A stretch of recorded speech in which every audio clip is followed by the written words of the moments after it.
O infame artigo 13. Poderá este artigo significar o fim da internet como a conhecemos, ou será apenas mais uma manobra de lobbying por parte das indústrias da tecnologia? Vamos descobrir.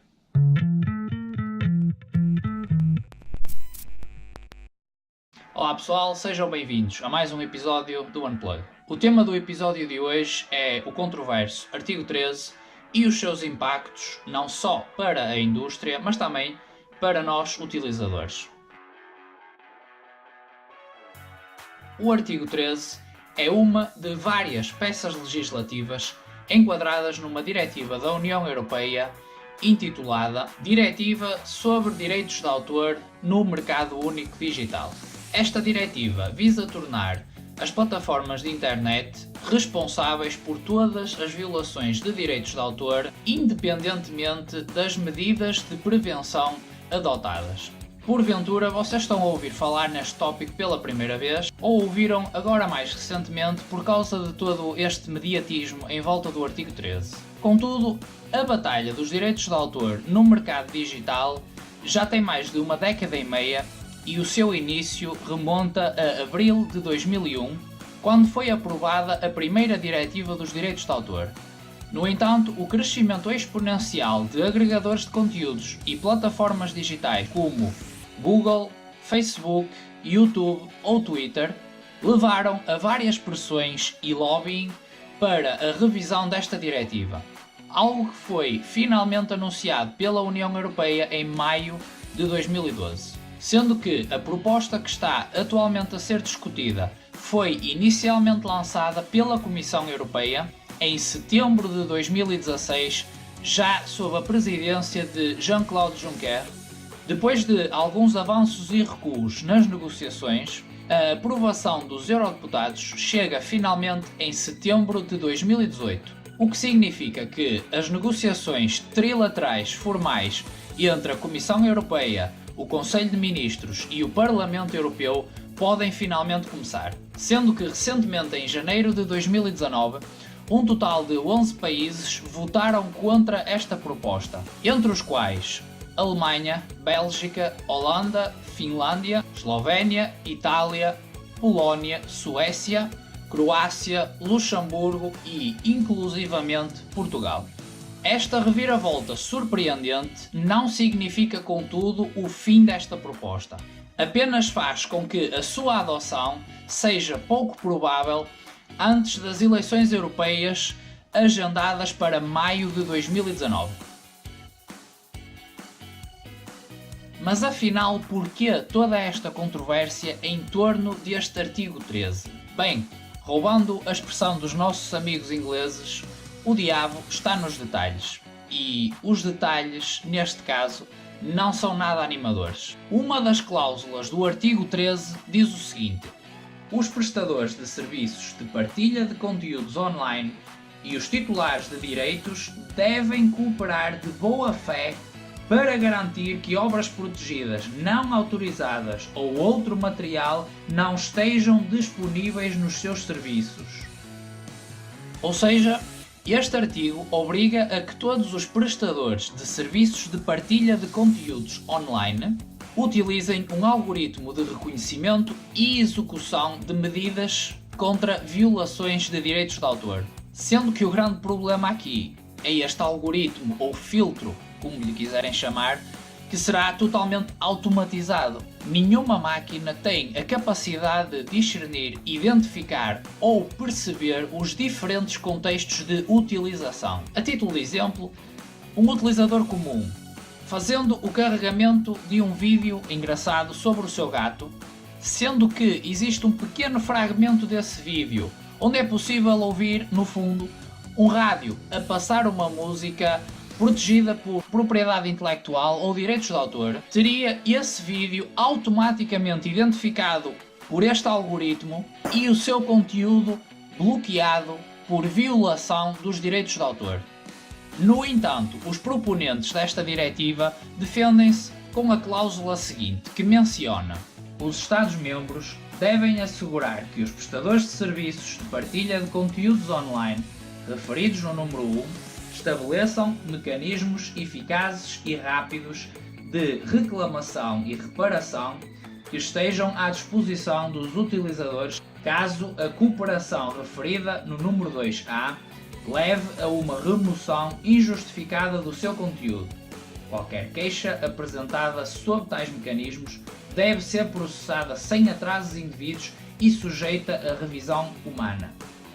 Ora, isto significa que os utilizadores podem reclamar da aplicação de medidas que considerem excessivas, como no exemplo anterior, e a restrição seria revista e posteriormente levantada, desta vez por um ser humano. Mas também aqui, a legislação seria absolutamente impraticável. Só na aplicação YouTube são carregadas mais de 400 horas de conteúdo por minuto. Os valores envolvidos em logística e recursos humanos para manter esta operação ascenderiam facilmente aos vários milhões, algo que não seria claramente um grande problema para plataformas como Facebook ou o próprio YouTube, cujas receitas ascendem aos milhares de milhões. Contudo, o efeito prático será o total desmantelamento das pequenas e médias plataformas e a eliminação de qualquer hipótese para futuras startups fazerem qualquer tipo de concorrência a estes colossos digitais, visto que os custos com recursos humanos, logística e infraestruturas requeridos por lei serão absolutamente impraticáveis para estas empresas. Ou seja, ao contrário do que está a ser perpetuado na comunicação social mainstream, objetivamente esta legislação terá como efeito prático a consolidação do monopólio digital das gigantes norte-americanas. Convém ainda mencionar que o YouTube não está a fazer campanha por uma internet aberta e gratuita. O seu objetivo é fazer com que a União Europeia adote a versão desta diretiva apresentada pelo Conselho de Ministros.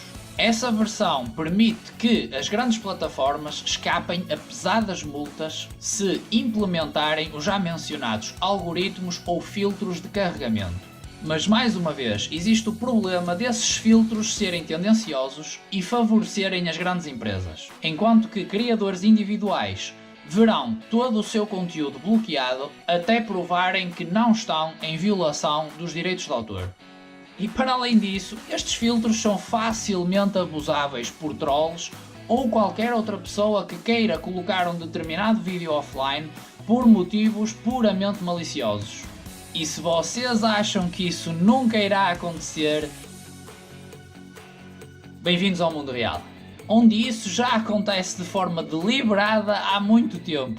Um exemplo recente e extremamente flagrante é o da eurodeputada Júlia Reda e o seu artigo Máquinas de Censura da União Europeia e Leis da Taxa sobre Ligação estão a aproximar-se da meta, onde advertia precisamente para os perigos escondidos da censura de conteúdos por parte destes filtros, que desapareceu silenciosamente do maior motor de busca do mundo e que ele levou a escrever um novo artigo, não só para denunciar a situação, como também enfatizando os perigos desta nova legislação para a liberdade de expressão, com um título inclusivamente bastante sugestivo: o meu artigo sobre máquinas de censura fora do controlo foi removido por máquinas de censura fora do controlo.